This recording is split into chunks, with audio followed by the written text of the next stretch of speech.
Hello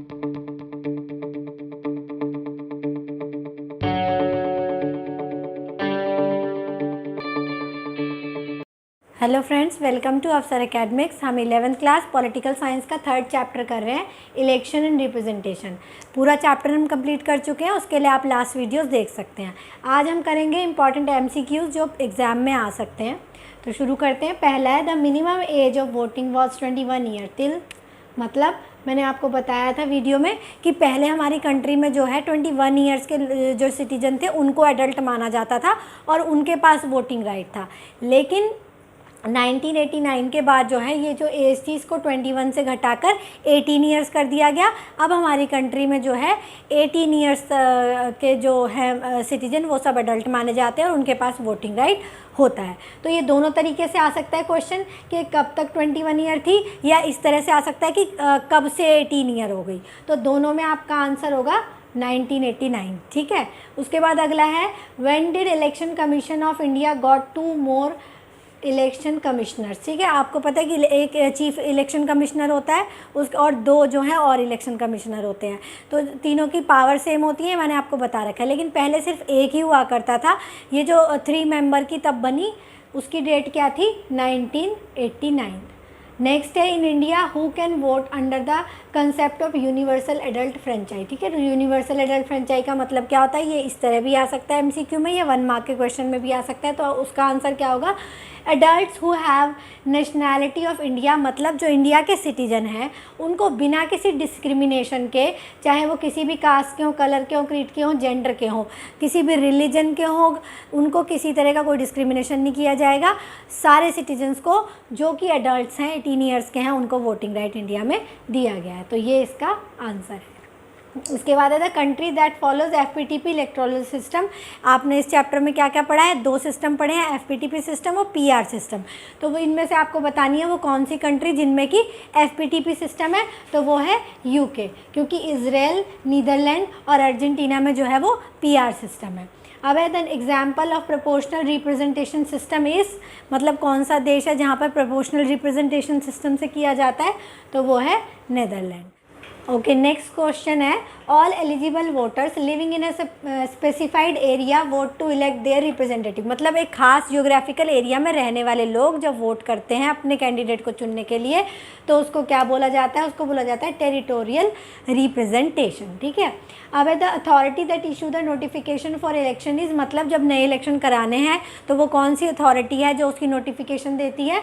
तो वो है प्रेसिडेंट। प्रेसिडेंट ही नए इलेक्शन कराने के लिए बोलते हैं। After the polling has finish the votes are counted under the supervision of, मतलब जब पोलिंग हो गई, मतलब वोटर्स ने वोट डाल दिए, उसके बाद किसके सुपरविजन में जो है काउंटिंग होती है वोट्स की? तो वो कौन होते हैं? Returning officers and observers. ठीक है, ये लोग होते हैं जो फिर ये देखते हैं कि ठीक तरह से काउंटिंग हो रही है या नहीं हो रही है। फिर है, the present composition of the election commission is, मतलब मैंने आपको पहले भी इससे पहले वाले क्वेश्चन में बताए थे कि पहले एक होता था इलेक्शन कमीशन में, एक इलेक्शन कमिश्नर होता था, लेकिन अब कितने हो गए? 3 हो गए हैं। तो क्या हो गया? अब 3 मेंबर बॉडी हो गई है। नेक्स्ट है, the electoral system first past the post is also known as, इस सिस्टम को जो हमारे यहाँ पे है फर्स्ट पास द पोस्ट या FPTP सिस्टम, इसको एक नाम से और बुलाया जाता है। क्या है वो नाम? वो है प्लूरैलिटी सिस्टम। ठीक है, ये इंपॉर्टेंट है, इसको याद रखना। अब है, the minimum age limit for exercising right to vote in India is, मतलब कौन से वो लोग हैं, कौन से वो सिटीज़न हैं देश के, वो किस एज लिमिट पर पहुंचने के बाद वोट कर सकते हैं? तो क्या है वो एज? वो 1989 से पहले 21 हुआ करती थी, लेकिन अब सब वोटर्स सब सिटीजन्स जो 18 ईयर्स के हो गए हैं वो वोट कर सकते हैं। तो क्या है अब वो age? 18 years. Okay, next question है, which one of the argument is against the universal adult franchise, मतलब कौन सा इसमें से ऐसा आर्ग्यूमेंट है जो यूनिवर्सल एडल्ट फ्रेंचाइज के खिलाफ है? क्या होता है यूनिवर्सल एडल्ट फ्रेंचाइज? मतलब कि देश का हर वो सिटीज़न जो एक सर्टेन एज तक पहुंच गया है वो वोटिंग राइट उसको मिलता है। तो उसके अगेंस्ट क्या है? It inculcates anti nationalism. देखिए, इसमें किसी भी तरीके से कोई एंटी नेशनलिज्म नहीं आ जाता, तो ये तो साफ़ ही है, बहुत ईजी है, ये इसमें से रॉन्ग आंसर है। Which of the following statement about the reasons for conducting elections are false, election को करने के लिए इनमें से कौन सा रीज़न है जो गलत है? देखिए, इलेक्शन इनेबल पीपल टू जज द परफॉर्मेंस ऑफ गवर्नमेंट, ये सही है। इनेबल करती है जनता को, क्या चीज़ है वो इलेक्शन ही है जो जनता को ये पावर देती है कि वो जज कर सके कि उन्होंने जो नेता चुने थे उन्होंने ठीक से काम किया या नहीं किया। दूसरा, people select the representative of their choice in an election. Election ही वो तरीका है जिससे कि डेमोक्रेसी में जनता को ये अधिकार मिलता है कि वो अपने पसंद के रिप्रेजेंटेटिव चुनते हैं, तो ये भी सही है।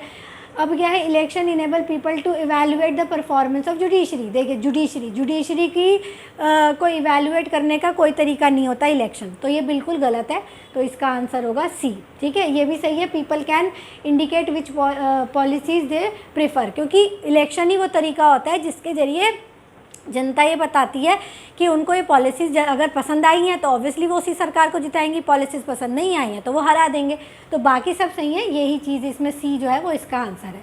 अब है टेरिटोरियल रिप्रेजेंटेशन मीन्स, टेरिटोरियल का क्या मतलब होता है रिप्रेजेंटेशन का? Geographical representation. एक ही बात होती है, टेरिटरी मतलब ज़मीन, एंड जियोग्राफी इज़ ऑल्सो कि जो कंसिक्वेंसेस बनाई जाती हैं वो टेरिटोरियल या जियोग्राफिक बेसिस पे बनाई जाती हैं, तो इसका आंसर है जियोग्राफिकल रिप्रेजेंटेशन। ये माइनॉरिटी और फंक्शनल क्लास ये सब इसके अंदर नहीं आएगा।